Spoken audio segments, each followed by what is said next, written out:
Las Puertas Verdes. Hagamos la prueba. Pasemos el umbral de la casa de calle Alberdi 575, en Río Cuarto, claro.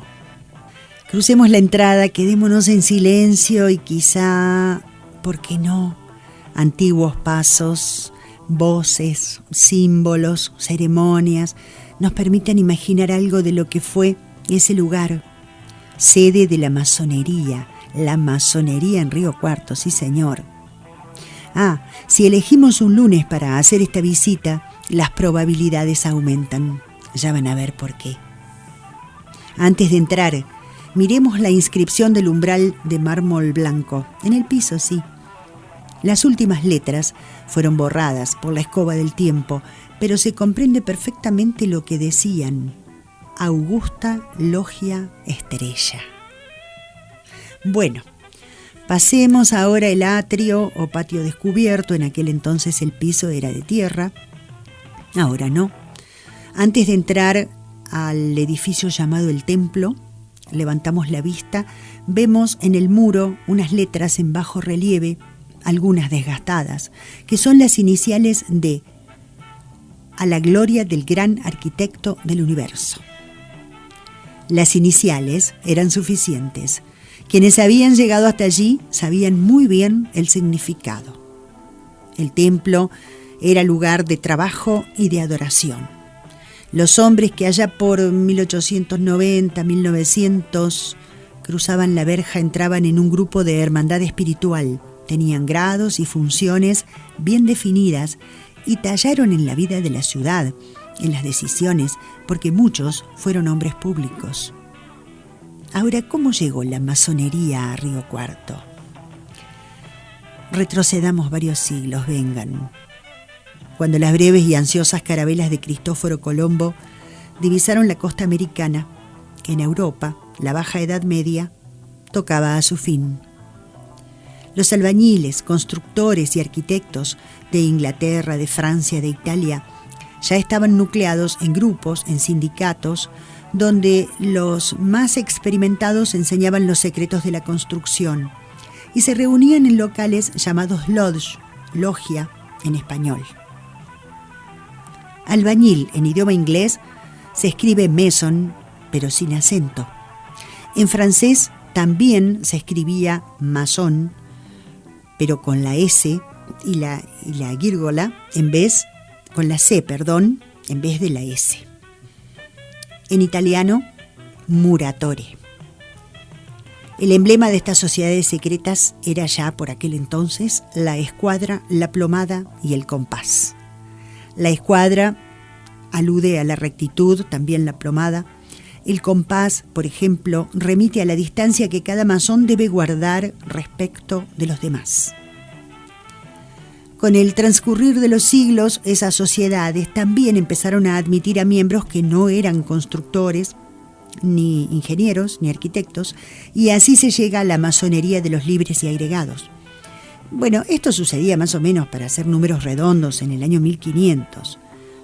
Del 1500 a fines del siglo XIX, ¿cómo llegamos a estas tierras bañadas por el Cuarto Río?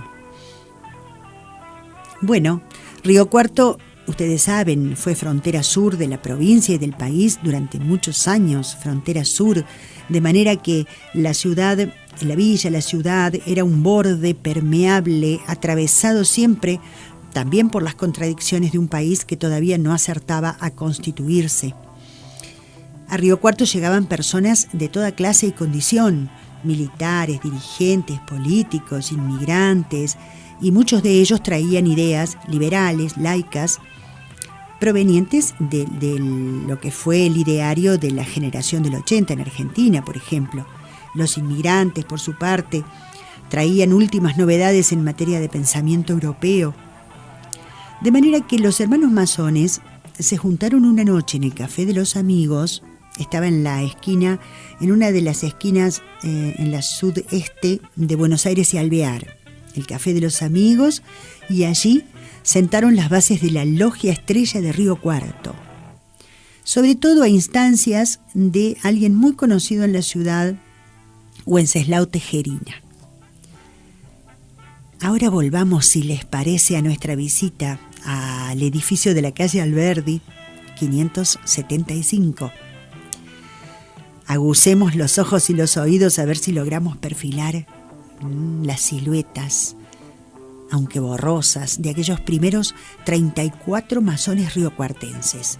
Y si es lunes, mejor, porque ese día se hacían las reuniones que ellos llamaban tenidas.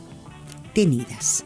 Miren, a la entrada del templo, que tiene la forma de un rectángulo, como todos los masones, de frente estaba el estrado del venerable maestro, que miraba siempre a oriente. Sí, puede tener un leve parecido con un trono, pero sin ostentación ninguna. A los dos lados de la sala, contra la pared, se ubicaban los asientos para los hermanos, en la columna norte y en la columna sur. Todo el mobiliario de excelente madera, fabricado especialmente para la logia. La vestimenta, los atuendos también eran confeccionados ex professo. Por ejemplo, los iniciados recibían un par de guantes blancos. Uno de los guantes era para él y otro para la persona a quien quisiera obsequiárselo. También usaban un delantal o mandil cuadrado atado a la cintura. Sí, las reuniones eran secretas. Sin embargo, labraban un acta al término de las mismas con todo lo que había ocurrido. Ahora, ¿habrá sido así sencillo el desembarco de la masonería en Río Cuarto, que era una ciudad conservadora, muy católica? En ese imaginario periplo que estamos haciendo al antiguo templo masón, no descartemos la figura airada de sacerdotes católicos, el eco de sus reclamos, por ejemplo del padre Fassi, tratando prácticamente de herejes a los masones. De hecho, la hermandad de los masones fue excomulgada de la Iglesia Católica. A pesar de que los masones adoraban a Dios como el gran arquitecto del universo, de hecho, en su tiempo construyeron las iglesias más hermosas de Europa. Sin embargo, con el tiempo fueron enfrentándose a la Iglesia Católica. Claro, los masones propiciaban un estado laico, educación laica, matrimonio, sepultura, todo laico. Todo esto ponía los pelos de punta a los católicos. Bueno, así estaba conformada la dirección de la logia en el año 1896 en Río Cuarto, casi entrando al siglo XX, claro. El venerable maestro era Alejandro Roca, hermano de Julio Argentino Roca, sí. El primer vigilante era Sebastián Vera, claro, el de la escuela normal. Segundo vigilante, Ignacio Caminal. Secretario, Luis Duclos. Experto o tejador, Justo Aliaga.